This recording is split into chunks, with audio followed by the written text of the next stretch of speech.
الحمد لله رب العالمين.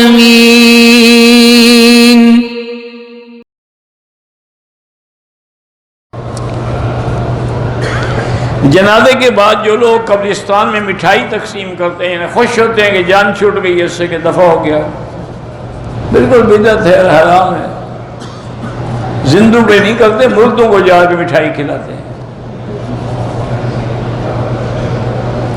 حیض کی حالت میں قرآنی دعا پڑھ سکتی ہیں آپ. ہماری نانی نے عمرہ کیا ہے، حج فرض ہے نہیں، حج کا عمرے سے کوئی تعلق نہیں. وطر کی قضا بھی ویسے کرنی ہے جیسے ادا پڑھتے ہو، رات کو پڑھ لو. پرائز بانڈ کا مجھے پتہ نہیں ہے تو میں کیا بتا سکتا ہوں. جو لوگ فوت ہو گئے ان کے لیے حج کریں، عمرہ کریں، خیرات کریں، صدقہ جاریہ بنائیں، بالکل ان کو ثواب پہنچتا ہے. عورتوں کو قبرستان میں جانا منع ہے، حضور پاک نے منع فرمایا. باہر دکانوں پہ کھانا سبیل میں تقسیم ہوتا ہے، اگر آپ غریب ہیں تو کھا سکتے ہیں، امیر ہیں تو نہ کھایا کریں، کیونکہ آپ نہیں کھائیں گے تو پھر کسی غریب کو مل جائے گا نا.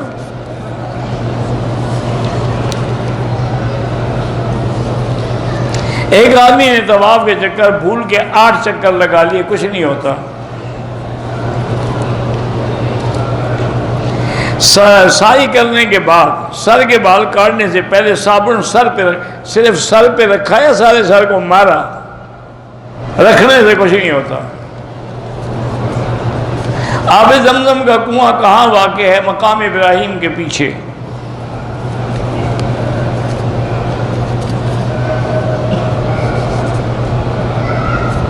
میں ایک شادی میں شریک ہوا، نکاح میں بھی شریک ہوا.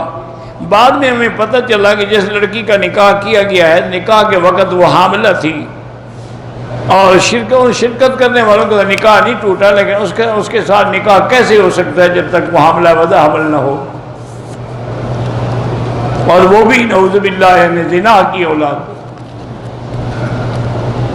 مرگی کی بیماری ہے، اس کو بھی اس فاتحہ پڑھ کے پلایا کریں. میرا بھائی پاکستان میں جو علماء ہیں وہ پاکستان کے حالات کو بہتر جانتے ہیں، وہ بات کر سکتے ہیں. ہم چونکہ وہاں رہتے نہیں، ہمارے سامنے حالات ہی نہیں، ہم بات نہیں کر سکتے.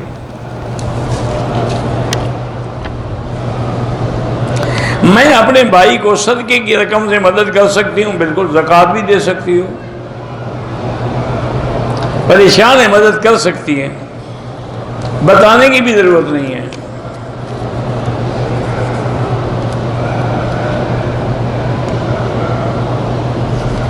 میں طواف کر رہی تھی،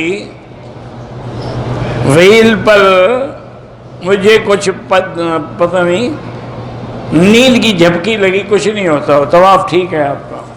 چلتے ہوئے نیند آئے تو وضو نہیں ٹوٹتا. تحیت الوضو جو ہے وہ الگ چیز ہے، تحیت المسجد الگ چیز ہے، نماز کی سنت مؤکدہ اور غیر مؤکدہ الگ چیز ہے. لیکن اگر آپ وضو کر کے آئے، اتنا ٹائم نہیں ہے، تو جو سنتیں پڑھیں گے انشاءاللہ اسی میں اللہ سب کا ثواب دیں گے. سب علیحدہ علیحدہ ہیں. غزوہ حنین کہاں ہوا؟ طائف کے قریب جگہ ہے حنین، آپ بھی چلے جائیں پوچھ لیں.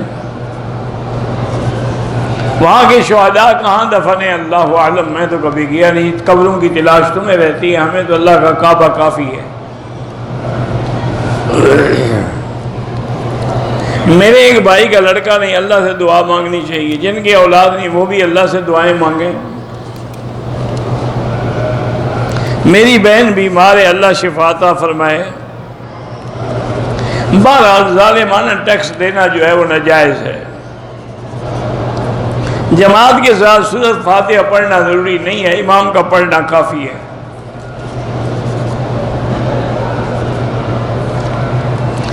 آپ نے مدینے سے جانا ہے تو مدینے سے عمرہ کرنا ضروری ہے کہ مدینہ میقات ہے. پھر مسجد عائشہ سے چاہے تو کریں چاہے نہ کریں. لیکن اگر طائف جائیں تو پھر واپسی پہ عمرہ ضروری ہے، چونکہ طائف بھی میقات ہے.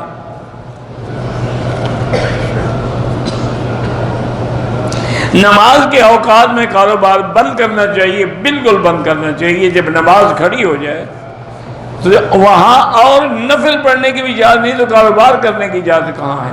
اسی لیے قرآن نے ایک جگہ پہ بیان کر دیا کہ اذا نودی للصلاۃ من یوم الجمعۃ فاسعوا الی ذکر اللہ وذروا البیع، جب اس کے لیے اذان سن کے بیع چھوڑنی ہے تو ہر نماز کے لیے چھوڑنی ہے۔